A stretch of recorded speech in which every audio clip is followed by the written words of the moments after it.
মক্কাতে একজন আলেম ছিল, আলেম, বড় জাইয়েদ আলেম ছিল, বুজুর্গ আলেম ছিল, এলাকাবাসীর কাছে খুব গ্রহণযোগ্য।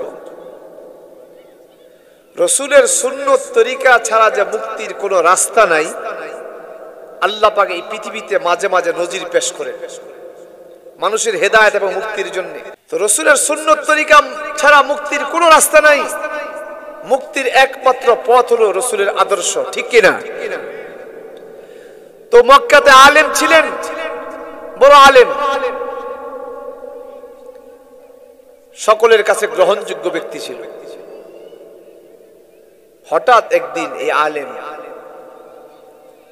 প্রচন্ড শীতের মাঝে স্ত্রী সহবাসের পরে স্ত্রীকে বলতেছিল, ও আমার প্রাণের স্ত্রী, ইসলাম ধর্মের সব আমার কাছে ভালো লাগে, কিন্তু একটা এই নিয়ম, এই নীতিটা আমার কাছে পছন্দের না। নাউজুবিল্লাহ বলেন। কি নীতি? স্ত্রী সহবাসের পরে গোসল করা ফরজ, গোসল করে তারপরে নামাজ আদায় করতে হয়। এই তরিকাটা আমার কাছে কেমন জানি লাগে। কিন্তু খ্রিস্টানদের ধর্মের মধ্যে স্ত্রী সহবাসের পরে গোসল করা ফরজ নয়। এইভাবে ইসলামী এই তরিকার বাহিরে একটি কথা বললেন, আদর্শের বাহিরে একটি কথা বললেন, আল্লাহ নারাজ হয়ে গেলেন। কিছুদিন পরে আলেম ইন্তেকাল করেছেন। ইন্তেকালের পরে এই আলেমকে মক্কার এক কবরস্থানে কবরস্থ করা হয়েছে। কবরস্থের পরে ওই সময়টা ছিল হজের মৌসুম। কিছুদিন পরে ওই মহল্লার আরেকজন মানুষ ইন্তেকাল করেছে। ওই আলেম যেই মহল্লার, যেই কবরস্থানে তাকে কবরস্থ করা হয়েছে, ঠিক ওই মহল্লারই আরেকজন লোক ইন্তেকাল করেছে। ওই কবরস্থানে তাকে কবরস্থ করা হবে, কিন্তু তাকে কবর কোথায় দিবে?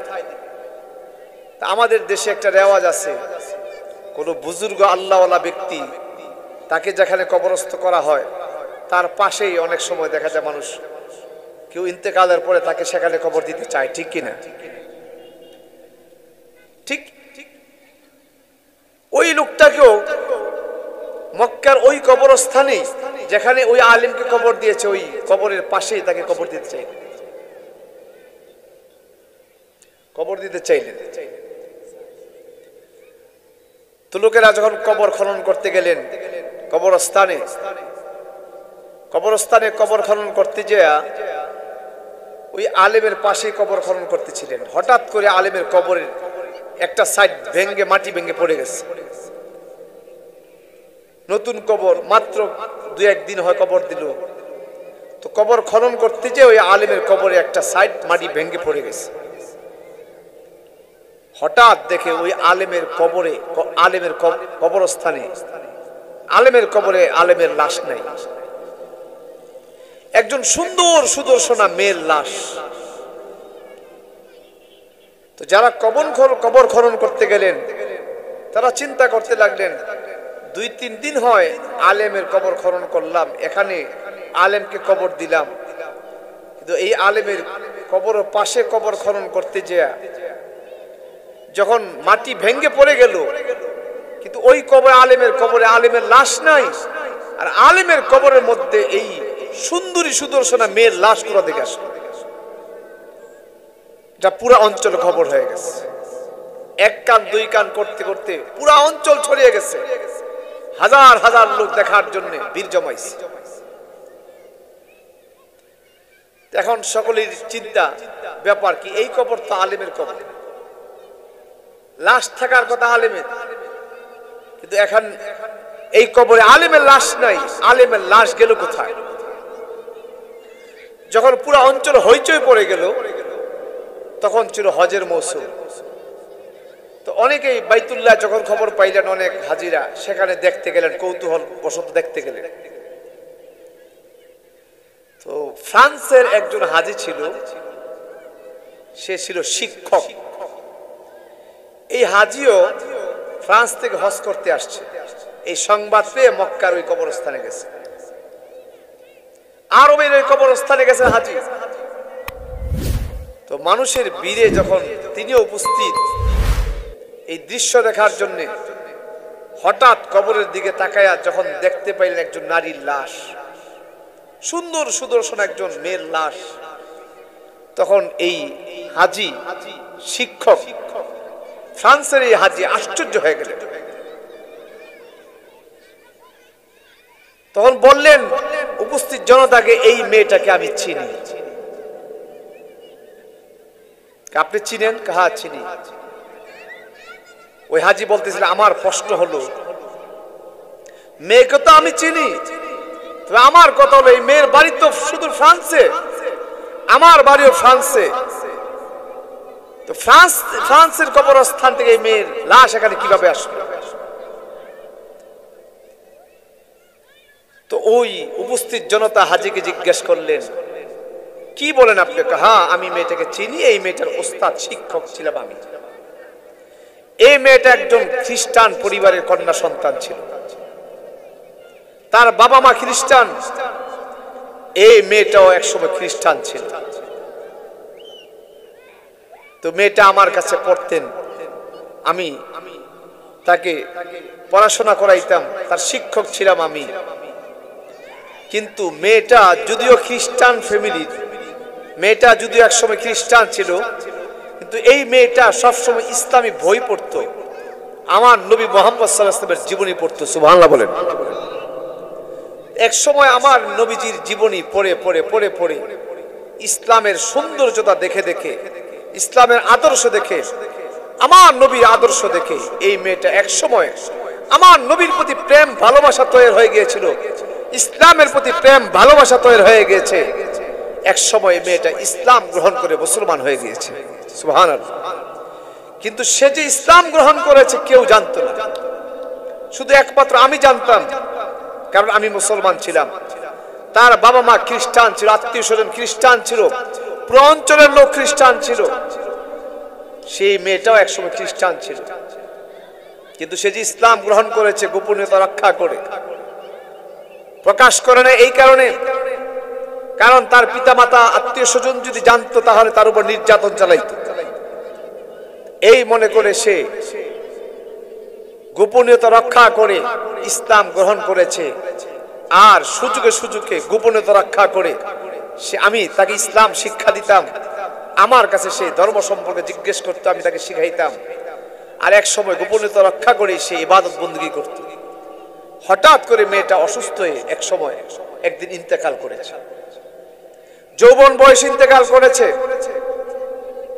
তখন তার আত্মীয় স্বজন পিতা মাতারা এই মেয়েটাকে খ্রিস্টানদের কবরস্থানে, ফ্রান্সের কোন এক কবরস্থানেই তাকে কবরস্থ করেছে। আমার প্রশ্ন হলো, এই মেয়ের লাশ শুধু ফ্রান্সের খ্রিস্টানদের কবরস্থান থেকে, যেখানে যে দেশের মাটিতে আল্লাহ পাকের কোরআন নাজিল হয়েছে, যে দেশের জমিনে নবী মুহাম্মদ রাসূলুল্লাহ শুয়ে আছেন, যে দেশের জমিনের মধ্যে আল্লাহ পাকের ঘর খানাগার বাইতুল্লাহ আছে, এমন পবিত্র জমিনে কিভাবে তার লাশ আসলো? আরো কৌতূহল, আপনারা বলতেছেন যে একজন বড় আলেমের লাশ এই কবরে ছিল, একজন আলেমকে কবরস্থ করেছেন। আমার প্রশ্ন বা আপনাদেরও প্রশ্ন, আলেমের লাশ গেল কোথায়? প্রাণের ভাইয়ার আমার, নবীর আদর্শ ছাড়া মুক্তির কোনো রাস্তা নাই। রাসূল বলেছেন, মান আহাব্বা সুন্নতি ফাকাদ আহাব্বানি ওয়া মান আহাব্বানি কানা মাই ফিল জান্নাহ। রাসূল বলেন, যারা আমি নবীকে ভালোবাসো, আমার সুন্নতকে যারা ভালোবাসবে, আমার আখলাক, আমার আদর্শকে যারা ভালোবাসবে, আমি নবী তাদেরকে ভালোবাসবো। সুবহানাল্লাহ। আর নবীর ভালোবাসা যারা অর্জন করতে পারবো, রাসূলের প্রেম ভালোবাসা যারা অর্জন করতে পারবো, দুনিয়ার এই পার থেকে যখন ওই পারে যাব, রাসূল বলেন কানা মাই ফিল জান্নাহ, সেই দিন পরকালে আমি নবীর সঙ্গে একসঙ্গে আল্লাহর জান্নাতে বসবাস করব। সুবহানাল্লাহ।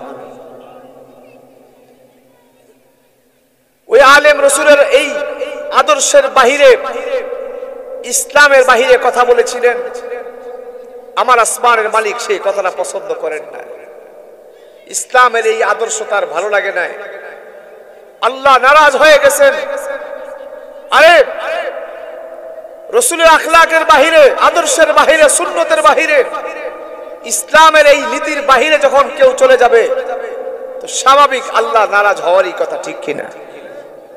যখন এই আলেম, যদিও সে মস্ত বড় আলেম ছিল, কিন্তু এই ইসলামের আদর্শের বাহিরে কথা বলার কারণে, ইসলামের এই নীতি অপছন্দ করার কারণে আল্লাহর কাছে সে অপছন্দ হয়ে গেছে। আল্লাহ চায় না, আরে তুই আমার ইসলাম, আমার এই আহকামের বাহিরে, নীতির বাহিরে আমার নীতিকে মাইনাস করে কথা বললাম, আমার এই ইসলামী তরিকা, ইসলামের এই নীতির বাহিরে যখন কথা বলেছে আল্লাহ নারাজ হয়ে গেছেন। আল্লাহ চান না যে দেশের জমিনে আল্লাহর কোরআনের আয়াত নাজিল হয়েছে, যে দেশের জমিনে মুহাম্মদুর রাসূলুল্লাহ শুয়ে আছেন, এই পবিত্র জমিনকে আল্লাহ তার জন্য পছন্দ করেন নাই। আল্লাহ তাআলা সুদূর ফ্রান্স থেকে যেই মেয়েটা, আরে খ্রিস্টানদের ফ্যামিলিতে সাইকা বসবাস করে, ইসলামী আদর্শকে মহব্বত করে ভালোবাসে, আমার রাসূলের প্রেম ভালোবাসা বুকে সঞ্চার করে যে ইসলাম গ্রহণ করে মুসলমান হয়ে গিয়েছিল, ইসলামী নীতি আদর্শকে যে পছন্দ করে মহব্বত করে ইসলাম গ্রহণ করেছিল, আল্লাহ তাআলা ফ্রান্সের ওই কবরস্থান, খ্রিস্টানদের কবরস্থান, ওই আল্লাহর বান্দির জন্য আল্লাহ পছন্দ না করে মক্কার পবিত্র জমিনকে আল্লাহ তার জন্য পছন্দ করেছেন। সুবহানাল্লাহ। প্রাণের ভাইয়ের আমার, এই কবরস্থান থেকে দলে দলে লোকেরা বাড়িতে গেলেন, যে তার স্ত্রীকে জিজ্ঞেস করেন, আলেমের স্ত্রীকে, কি ব্যাপার, তোমার স্বামী কেমন ছিল? বললেন, আমার স্বামী ভালো একজন লোক ছিল, বড় বুজুর্গ লোক ছিল, তবে একদিন একটা কথা বলেছিল যেটা আমার কাছে খুব পছন্দনীয় মনে হয়েছে, আমার কাছে ভালো লাগে না। কি কথা বলেছিল? স্ত্রী সহবাসের পরে প্রচন্ড শীতের মাঝে গোসল করতে হয়, আল্লাহ গোসলকে ফরজ করেছেন, গোসল করে ফজরের নামাজ পড়তে হয়, এই আদর্শটা আমার কাছে ভালো লাগে না। খ্রিস্টানদের ধর্মের মধ্যে স্ত্রী সহবাসের পরে গোসল ফরজ না, এটা কত সুন্দর, তাদের কোনো কষ্ট নাই, কিন্তু আমাদের ইসলাম ধর্মে এটা খুব কষ্ট লাগে, এটা আমার কাছে পছন্দনীয় না। এমন একটা কথা বলার কারণে আল্লাহ নারাজ হয়ে গেছে, নারাজ হয়ে গেছেন।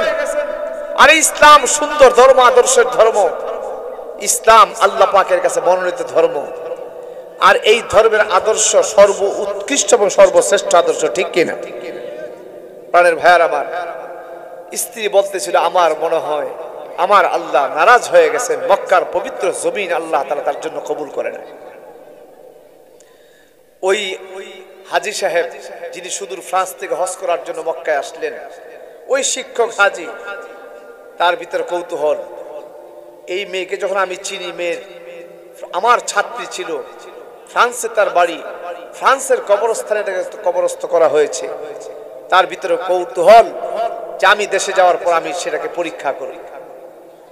তো লোকেরা বললেন, সেটা আপনি পরীক্ষা করবেন দেশে যাওয়ার পরে। তিনি চলে গেলেন সুদূর ফ্রান্সে। ফ্রান্সে যাওয়ার পরে তার ওই মেয়ের বাড়িতে গেলেন, পিতা মাতার কাছে গেলেন, আত্মীয় স্বজনের কাছে গেলেন, এই ঘটনার বিস্তারিত বিবরণ পেশ করলেন। পিতা মাতা বললে, এটা কিভাবে সম্ভব? না, হ্যাঁ আমি দেখে এসেছি।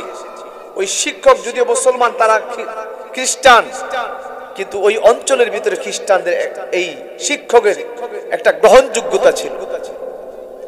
তো শিক্ষক যেভাবে বললেন যে আমি দেখে এসেছি, আমি তো আপনার মেয়েকে চিনি, যেভাবে হোক তাদেরকে রাজি করাইলেন কবর খনন করার জন্য। পুরো অঞ্চলে ছড়িয়ে গেলেন এই ঘটনা। তো সময় সুযোগ অনুযায়ী ফ্রান্সের কবরস্থান যেখানে ওই মেয়েটিকে কবরস্থ করা হয়েছে, কবর খনন করলেন। কবর খনন করার পরে দেখলেন ওই কবরের মধ্যে ওই মেয়ের লাশ নাই, ওই আলেমের লাশ দেখা যায়। আশ্চর্য হয়ে গেলেন। তখন ইসলামের সৌন্দর্যতা তুলে ধরলেন, বললেন, তোমার এই মেয়ে আমার হাতে ইসলাম গ্রহণ করেছে। সুবহানাল্লাহ। ইসলাম সত্য ধর্ম। প্রাণের ভাইয়ের আমার, যারা ইসলামকে গ্রহণ করেছেন, আল্লাহ পাকের পাক ঈমানের নিয়ামত আমাদেরকে যাদেরকে দিয়েছেন, এটা বড় দামি সম্পদ। এই সম্পদ যদি আমরা ধরে রাখতে পারি, এই ঈমানের উপর যদি ইস্তেকামত থাকতে পারি, আমার আল্লাহ চমৎকার ঘোষণা দিয়েছেন, ইন্নাল্লাযীনা ক্বালু রাব্বুনাল্লাহ ثم استقاموا تتنزل عليهم الملائكة ألا تخافوا ولا تحزنوا وأبشروا بالجنة التي كنتم توعدون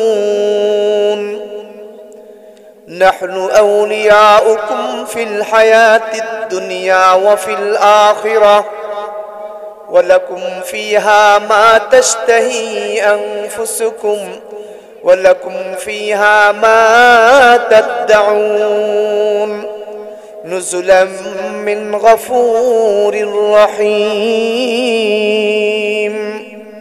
আল্লাহ বলেন, ওই সমস্ত ব্যক্তি যারা বলে আল্লাহ আমার রব, সুবহানাল্লাহ বলেন। আমাদের রব কে? জোরে আওয়াজ করে বলেন, আল্লাহ।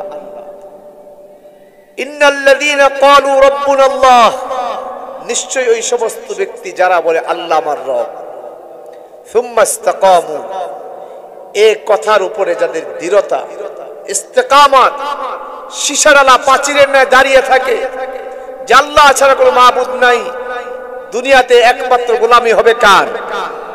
কার ইবাদত করব?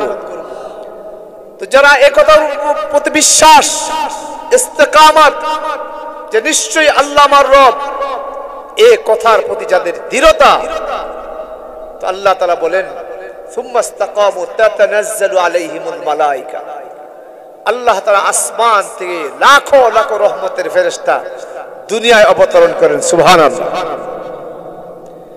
রহমতের ফেরেশতারা দুনিয়ায় আগমন করেন। দেখবেন মৃত্যুর সময়, হাদিসে আসছে, মৃত্যুর সময় শয়তান মানুষকে ধোঁকা দেয়। কি করে? শয়তান ধোঁকা দেয় মানুষকে, যাতে ঈমান থেকে বিচ্ছিন্ন করতে পারে, ঈমান থেকে দূরে সরাইতে পারে। শয়তান বিভিন্ন ধরনের প্ররোচনা দিতে থাকে মৃত্যুর সময়। এজন্য হাদিসে আসছে, মৃত্যুর সময় কোনো মুমিন যখন ইন্তেকাল, মৃত্যুর শয্যায় থাকে, তখন তার পাশে বসে তাকে ঈমানের তালকিন দাও। তবে জোরাজোরি করবা না, ঈমানের তালকিন দাও। বসে আল্লাহর কোরআন তেলাওয়াত করো, আর তার পাশে বসে বসে পড়তে থাকো লা ইলাহা ইল্লাল্লাহ, এ কথার সাক্ষী প্রদান করতে থাকো আশহাদু আল্লা ইলাহা ইল্লাল্লাহু ওয়া আশহাদু আন্না মুহাম্মাদান আবদুহু ওয়া রাসূলুহু। ঈমানের তালকিন দাও, কালিমা পড়তে থাকো, আল্লাহর কোরআন পড়তে থাকো, শয়তান যেন তাকে ধোঁকা দিতে না পারে। শয়তান ওই মুহূর্তে ধোঁকা দেওয়ার চেষ্টা করে, কারণ চায় না একজন ইমানদার ইমানের দৌলত নিয়ে কবরে যাক, একজন ইমানদার জান্নাতি হোক। শয়তানের কাজ হলো ইমান হারা হয়ে যেন জাহান্নামে হইতে পারে। কথা বলেন ঠিক কিনা? এইভাবে শয়তান চায়। শয়তানের এই প্ররোচনা থেকে বাঁচার জন্য রাসূল বলেছেন, মৃত্যুর শয্যায় যদি কেউ থাকে, তার শিয়রের পাশে বসে বসে ইমানের তালকিন দিতে থাকো, কালিমার তালকিন দিতে থাকো। প্রাণের ভাইয়ার আমার, ঠিক ওই মুহূর্তে যারা সারা জীবন ইমানের পথে ছিল, সারা জীবন ইসলামের পথে ছিল, সমস্ত বাধা বিপত্তি উপেক্ষা করেছে, আরে চক্রাঙ্গনে আসছে তো বলে লা ইলাহা ইল্লাল্লাহ, ফাঁসির কাস্টে যায় বলে লা ইলাহা ইল্লাল্লাহ, গুলির সামনে যায় বলে লা ইলাহা ইল্লাল্লাহ, আল্লাহ ছাড়া কোনো মাবুদ নাই, হক কথা কোরআনের পক্ষে কথা বলে, আরে নেতার চক্রাঙ্গানি, এলাকাবাসীর চক্রাঙ্গানি, আরে রাষ্ট্রপ্রধানের চক্রাঙ্গানি, আরে জেলখানার ভয়, ফাঁসির ভয় সব উপেক্ষা করে সব সময় ইসলামের পক্ষে ছিল, কোরআনের পক্ষে ছিল, ধর্মের পক্ষে ছিল, সত্যের পক্ষে ছিল, বলিষ্ঠ কণ্ঠে হকের কথা বলেছে, ইসলামের পক্ষে কথা বলেছে, আওয়াজ উঠাইছে, ইসলামের আওয়াজ উঠাইছে, কালিমার আওয়াজ উঠাইছে, রাসূলের পক্ষে কথা বলতো, আল্লাহর পক্ষে কথা বলতো। আরে সমস্ত চোখ রাঙ্গানি বাদ দিয়ে যারা ঈমানের পথে ইস্তেকামাত ছিল, আরে মৃত্যুর সময় শয়তান ধোঁকা দিতে আসছে, আরে না, ওই মুহূর্তে শয়তান ধোঁকায় না পড়ে, তখন ইস্তেকামাত ঈমানের উপরে, তখন বলে ইন্নাল্লাযীনা ক্বালু রাব্বুনা আল্লাহ, নিশ্চয় আল্লাহ আমার রব, এই মুহূর্তে যদি ইস্তেকামত থাকতে পারে ঈমানের পথে, ফাঁসির কাস্টে ঝুলে গেছে, ঈমান ছাড়ো না, আরে দুনিয়ার আমার জীবন যাইতে পারে, ঈমান ছাড়তে পারি না, গুলি করব, গুলি করতে পারো, আরে আমার জীবন যাইতে পারে, ঈমান ছাড়বো না। হ্যাঁ, তোমার সম্পদ বাজেয়াপ্ত হইতে পারে, হোক সম্পদ বাজেয়াপ্ত, ঈমান ছাড়বো না। আরে রাসূল তো শিখায় গেছেন, আরে দুনিয়ার জন্য দুনিয়া সব ছাড়লো, ইসলামের জন্য রাসূল সব ছাড়লো, দেশ ছাড়লো, মাটির বিটা ছাড়লো, জন্মস্থান ছাড়লো, তারপরও মুসলমানরা ঈমান ছাড়ে না। কথা বলেন ঠিক কিনা? এই কঠিন মুহূর্ত যখন ঈমানের উপর ইস্তেকামত থাকবে, দৃঢ়তা থাকবে, আল্লাহ ওই মুহূর্তে আল্লাহ তাআলা আসমান থেকে তাতানাজ্জালু আলাইহিমুল মালায়েকা, লাখো লাখো রহমতের ফেরেশতা তার কাছে অবতরণ করবেন। সুবহানাল্লাহ। এই ফেরেশতারা কানের পাশে এসে বলে, আল্লাহ তাখাফু ওয়ালা তাহজানু, আরে জুলুম হোক, অত্যাচারিত হও না কেন, ইসলামের জন্য যখন তুমি কোরবানি পেশ করতে তুমি ভয় পাও না, ঈমানের উপর ইস্তেকামত থাকো।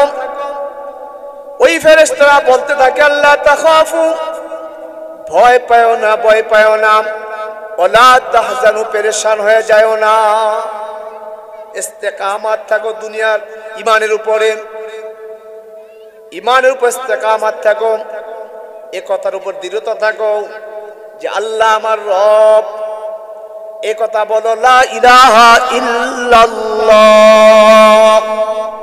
আল্লাহ ছাড়া কোনো মাবুদ নাই, এই কথার উপরে থাকো। আল্লাহ তাআলা ওই ফেরেশতাদেরকে পাঠায়া বলেন, আল্লাহ তাখাফু, ভয় নাই, ওয়ালা তাহজানু, কোনো পেরেশানি নাই, ওয়াবশিরু বিল জান্নাতিল্লাতী কুনতুম তুআদুন। ফেরেশতারা বলে, আরে তুমি সুসংবাদ গ্রহণ করো ওই জান্নাতের, যেই জান্নাতের ওয়াদা তোমার রব তোমার সঙ্গে করেছেন। সুবহানাল্লাহ। জান্নাতের সুসংবাদ তুমি গ্রহণ করো, তুমি পিছপা হয়ে যায় না, শয়তানের ধোকায় পড়ে যায় না, ঈমান হারা হয়ে যায় না, এক আল্লাহর উপরে দৃঢ়তা থাকো। আরে কোরআনকে মজবুত করে তুমি ধরো, ইসলামকে বুকে ধারণ করো, রাসূলের আদর্শকে বুকে ধারণ করো, আরে ঈমানকে বুকে ধারণ করো। ঈমানকে যদি বুকে ধারণ করে যাইতে পারো, কোরআনকে যদি বুকে নিয়ে যাইতে পারো, আরে রাসূলের প্রেম ভালোবাসা নিয়ে যদি দুনিয়ার এই পার থেকে ওই পার যাইতে পারো, এক আল্লাহর প্রেম ভালোবাসা নিয়ে যদি দুনিয়ার এই পার থেকে ওই পার যাইতে পারো, আরে ফাঁসির কাস্টে ঝুলো, আরে গুলিতে তুমি ছিদ্র হয়ে যাও, মুখ জাজরা হয়ে যাও, আরে তোমার উপর জুলুম করুক না কেন, ঈমান নিয়ে যদি তুমি দুনিয়ার এই পার থেকে ওই পার যাইতে পারো, তো জান্নাতের ওয়াদা আল্লাহ তোমার সঙ্গে করেছেন, জান্নাত তোমার জন্য আলিঙ্গন করতেছে। সুবহানাল্লাহ। অপেক্ষায় আছে জান্নাত। মসজিদের মিনার থেকে মুয়াজ্জিন আযান দিচ্ছে, রিকশা চালাচ্ছে, শরীর থেকে ঘাম পড়ছে, ভ্যান গাড়ি চালাচ্ছে, শরীর থেকে ঘাম পড়তেছে, ইটের বোঝা বহন করতেছে, শরীর থেকে ঘাম পড়তেছে, বিশ্ব রোডে কাজ করতেছে, পেটের তাড়নায় শরীর থেকে ঘাম ঝরতেছে। মসজিদের মিনার থেকে মুয়াজ্জিন বলে, হাইয়া আলাস সালাহ, হাইয়া আলাল ফালাহ, সব বাদ দিয়া রিকশা চালক, রিকশা চালানো বাদ দিয়া, ভ্যান চালক, ভ্যান চালা বাদ দিয়া, আরে ইটের বোঝা ফেলে দিয়ে সোজা আল্লাহর মসজিদে ঢুকে গেছে, আল্লাহর কদমে সেজদা দেওয়ার জন্য। এইভাবে জীবন যাপন করে যদি রাসূলের প্রেম ভালোবাসা নিয়ে, যদি আল্লাহর প্রেম ভালোবাসা নিয়ে যদি দুনিয়ার এই পার থেকে ওই পার যাওয়া যায়, তো জান্নাতের দরজাগুলো আপনার জন্য ওপেন করে আল্লাহ রেখেছেন। সুবহানাল্লাহ। ফেরেশতারা কি বলে জানেন? ওই যে লাখো লাখো ফেরেশতারা জমিনে আল্লাহ তাআলা পাঠাই দেন তার কাছে, আয়েশা বলেন, নাহনু আউলিয়াউকুম, আমরা তোমার সঙ্গে আছি। সুবহানাল্লাহ। ফিদ দুনিয়া ওয়াল আখিরা, দুনিয়াতে তোমার সঙ্গে আছি, আখিরাতেও তোমার সঙ্গে থাকবো। দুনিয়া আছি, আখিরাতেও আছি, থাকবো তোমার সঙ্গে, কোনো ভয় নাই। ওয়ালাকুম ফিহা মা তাশতাহি আনফুসুকুম ওয়ালাকুম ফিহা মা তাদউন। ওই পরকালে যাওয়ার পরে তুমি যা চাইবা, তুমি আল্লাহর কাছে যা চাইবা তাই পাইবা, যা আবদার করবা আল্লাহ তাআলা তোমার আবদারকে পূরণ করবে। সুবহানাল্লাহ। নুজুলাম মিন গফুর রহিম, আরে দয়াময় প্রভু, ক্ষমাশীল প্রভুর পক্ষ থেকে এটা থাকবে আপ্যায়ন মুমিনের জন্য। সুবহানাল্লাহ। এজন্য প্রাণের ভাইয়ার আমার, বন্ধুরা আমার, কবরস্থান এমন এক জায়গা, এই কবর কারো জন্য জান্নাতের টুকরা হবে, কারো জন্য জাহান্নামের আগুনের টুকরা হবে। কারো জন্য জান্নাতের বাগান হবে, কারো জন্য জাহান্নামের আগুনের টুকরা হবে। সিদ্ধান্ত নিয়ে যাই, আমি আপনি যে আমল করতেছি এই আমল নিয়ে যদি যাই, এই উদাসীন জীবন নিয়ে যদি যাই, তো এই কবর তো আমার সঙ্গে আপনার সঙ্গে ভালো ব্যবহার করবে না। এই জন্য কি আমরা সিদ্ধান্ত নিতে পারি যে ইনশাল্লাহ আল্লাহর এই জমিনে যতদিন বেঁচে থাকবো, আল্লাহ যতদিন বাঁচায় রাখবো, 5 ওয়াক্ত নামাজ আদায় করবো ইনশাল্লাহ? এই নিয়ত হিম্মত আছে তো? করবেন তো? আরেকটা কথা, রসুলের সুন্নত তরিকায় চলবে, রসুলের প্রেম ভালোবাসা বুকে ধারণ করব। আরেকটা আমল করব, সব সময় আল্লাহর কোরআন তেলাওয়াত করব।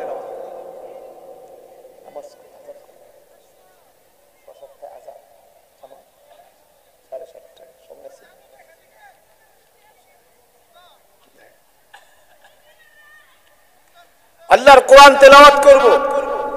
ওয়াইদা তুলিয়াত আলাইহিম যাদাতুহুম ঈমানা, ঈমানের পথে থাকতে, এই ঈমানকে যদি মজবুত করতে চান, ঈমানকে যদি বাড়াইতে চান, ঈমানের উপরে যদি ইস্তেকামাত থাকতে চান, তো দিলের ভিতরে যদি আল্লাহর প্রেম আর মহব্বত পয়দা করতে চান, রাসূলের প্রেম আর ভালোবাসা যদি পয়দা করতে চান, তো আল্লাহ বলেছেন ওয়াইদা তুলিয়াত আলাইহিম যাদাতুহুম ঈমানা। আরে আল্লাহর কোরআন তেলাওয়াত করুন, দেখবেন ঈমান কিভাবে বাড়তে থাকে। সুবহানাল্লাহ। আল্লাহর কোরআন তেলাওয়াত করুন, কোরআন তেলাওয়াত করলে ঈমান বাড়ে, ঈমান মজবুত হয়। যিনি কোরআন তেলাওয়াত করে ওই দিলের ভিতরে আল্লাহর প্রেম আর ভালোবাসা জাগাবে। যিনি আল্লাহর কোরআন তেলাওয়াত করে ওই দিলের ভিতরে রাসূলের প্রেম ভালোবাসা জাগা করে নেয়, আর যেই হৃদয়ে যেই দিলে আল্লাহর প্রেম আর ভালোবাসা জাগা করে নেয়, ওই হৃদয়ের মধ্যে ওই দিলের মধ্যে আল্লাহর ভয় পয়দা হয়। আর যেই দিলে যার সিনায় আল্লাহর ভয় পয়দা হয়, সেই ব্যক্তি গুনাহ থেকে দূরে থাকা সহজ হয়। ঠিক কিনা? গুনাহ ছাড়া সহজ হয়। এই জন্য বন্ধুরা আমার, চেষ্টা করবেন আল্লাহর কোরআন তেলাওয়াত করার জন্য। আজকে দুঃখ পরিতাপের বিষয়, প্রায় 95% মুসলমান আল্লাহর কোরআন তেলাওয়াত সহি করে পড়তে পারে না। মুসলমান হওয়ার পরে কোরআন তেলাওয়াত করেই না, শিখেই না। এই সমাজে এমন লোক আসেনি? আছে? কোরআন তেলাওয়াত পারে না। কোরআন তেলাওয়াত না করতে করতে বাজারে যায় সময় দেয়। আরে দোকানে যায় চা না খেলে তার ভালো লাগে না, গপ্পচারি করেন না করলে ভালো লাগে না, দোকানে যায় টিভি না দেখলে ভালো লাগে না, যত সমস্ত ধরনের গীবত না করলে ভালো লাগে না। আরে প্রয়োজনে বাজারে যাও, সময় আছে তো আল্লাহর কোরআন নিয়ে বসে যাও, সময় আছে তো তেলাওয়াত নিয়ে বসে যাও। দেখবা কোরআন তেলাওয়াতের মধ্যে কত মধুর, আরে কত মজা। কোরআন তেলাওয়াত করতে থাকো, দেখবা দিলের ভিতরে আল্লাহর প্রেম আর ভালোবাসা জায়গা করে নিবে। যখন জমিনে কেউ আল্লাহর কোরআন তেলাওয়াত করে, আসমান থেকে লাখো লাখো ফেরেশতারা জমিনে অবতরণ করে তার ঠোঁটের মধ্যে চুম্বন করতে থাকে। যখন কোরআন তেলাওয়াত করে কোন ঈমানদার, তো আল্লাহর পক্ষ থেকে সাকিনা নাজিল হতে থাকে। কোরআন তেলাওয়াত করতে থাকে তো আল্লাহর পক্ষ থেকে রহমত নাজিল হতে থাকে। কোরআন তেলাওয়াত করতে থাকে, প্রতিটি হরফে 10টি করে নেকি উঠতে থাকে। সুবহানাল্লাহ। এই জন্য কোরআন তেলাওয়াত করো। পারবো কোরআন তেলাওয়াত করো। আরেকটা কাজ, চেষ্টা করবে জীবনে রাসূলের সুন্নত তরিকা অবলম্বন করার জন্য। টুপি মাথায় দিলে খুব কষ্ট হয়, কথা বলেন, টুপিটা মাথায় দেওয়ার চেষ্টা করুন। আরে টুপি মাথায় দেন না, দেখবেন অনেক গুনাহ থেকে আপনি বেঁচে যাবেন। এই টুপি আপনাকে অনেক গুনাহ থেকে বাঁচাই দিবে। গায়ে পাঞ্জাবিটা পরেন না, আপনার ভিতরে এটা জাগ্রত হবে, টুপি পাঞ্জাবি পরে গুনাহটা কিভাবে করি, ঠিক কিনা? এর ভিতরে আসে কিনা? এই জন্য প্রাণের ভাইয়ার আমার, রাসূলের আচ্ছা পাঞ্জাবির উপরে সুন্দর কোনো পোশাক আছে? হ্যাঁ, কথা বলেন, চেষ্টা করেন, চেষ্টা করে পারা যায় না? অতীতে ভুল করছেন, এখন থেকে ভুল করা যাবে না। চেষ্টা করেন রাসূলের প্রেম ভালোবাসা হৃদয়ে সঞ্চার করা, একথা মনে করেন যে দুনিয়ার এই পার থেকে যখন ওই পারে যাব, হাসরের কঠিন মুসিবতের দিন নবীর সুপারিশ ছাড়া তো আল্লাহর জান্নাতে যাওয়া যাবে না, ঠিক কিনা? জান্নাতে যাওয়া যাবে না, রসুলের সুপারিশ ছাড়া যখন আল্লাহর জান্নাতে যাওয়া যাবে না, তো রসুলের প্রেম ভালোবাসা অবশ্যই দরকার, রসুলের আদর্শ অবশ্যই গ্রহণ করা দরকার, রসুলের সুন্নত তরিকা অবশ্যই জীবনযাপন করা দরকার। এই জন্য চেষ্টা করেন, দেখি আমার জীবনে আমি চেষ্টা করি রসুলের সুন্নত একটু মাথায় উঠাইতে পারি কিনা, আরে থোতায় দাড়ি রাখতে পারি কিনা। আজকে আমাদের সমাজের অনেক ছেলেরা আছে, যুবকরা আছে, দাড়ি রাখে কিন্তু নায়কের স্টাইল আছে কিনা, প্যান্ট পরে সিরাপের নায়কের স্টাইল। ইচ্ছা করলে দাড়ি বেটা রাখছ, রসুলের সুন্নত তরিকা রাখতে পারে না, পারে কিনা? রসুলের সুন্নত তরিকা রাখো তুমি দাড়ি, পোশাক পরো তো আমার নেতা মুহাম্মদ সাল্লাল্লাহু আলাইহি ওয়াসাল্লামের তরিকা সিস্টেম অনুযায়ী পোশাক পরো। তুমি চুলের কাটিং দাও তো রসুলের সুন্নত তরিকা কাটিং দাও, ইসলামী তরিকায় কাটিং দাও, নাজাত পাইবা, মুক্তি পাইবা। রসুলকে মাইনাস করে তুমি তোমার জীবন যাপন করবে, হাসরের ময়দানে আমার নবীর সুপারিশ পাওয়া যাবে যাবে না। এই জন্য আমি আপনাদেরকে বলবো, আমরা চেষ্টা করি যে আমার জীবনটা এখন থেকে পরিবর্তন করব, এখন থেকে পরিবর্তন করব। চেষ্টা করে, চেষ্টা করলেই তো হয়। পাঞ্জাবি পরতে কেউ বাধা দেয়? বাধা নাই। আমাদের দেশে কোনো বাধা আছে? টুপি পরলে কেউ বাধা দিবে না। শয়তান তোমাকে ধোঁকা দেওয়ার চেষ্টা করে, এই বয়সে তুই মাথায় কেন টুপি দিবি, এই বয়স চল স্টাইলের বয়স, তুই চুল কাটবি স্টাইল অনুযায়ী, যদি মাথায় টুপি দেস দেখবে কি? শয়তান কিভাবে ধোঁকায় দিয়ে দিয়ে আমাদেরকে জীবন ধ্বংস করে দিচ্ছে, আমাদের নষ্ট করে দিচ্ছে। এ যুবক, তুমি দেখো না কত যুবকের লাশের খবর পাওয়া যায়, হঠাৎ করে অমুক এলাকার যুবক শেষ, অমুক এলাকায় অমুকে স্ট্রোক করে মারা গেছে, 1 মিনিট সময় পায় না কথা বলা, আত্মীয় স্বজনের কাছে ওসিয়ত করার সুযোগ পায় না। কত মানুষ এইভাবে চলে যাচ্ছে। আরে বাইক চালাইতেছে যৌবনের তাড়নায়, হঠাৎ করে অ্যাক্সিডেন্ট করে দুনিয়া থেকে বিদায়। কিছুদিন আগে 300 ফিটে আমাদের এই অঞ্চলেরই 2টা ছেলে একসঙ্গে বাইক অ্যাক্সিডেন্ট করে দুজন শেষ, খাইতে গেছে শেষ। এগুলো আমাদের সামনে শিক্ষা, এগুলি দেখার পরও কি আমাদের শিক্ষা হয় না? এই জন্য আমি বলবো আমাদের জীবন পরিবর্তন করা দরকার।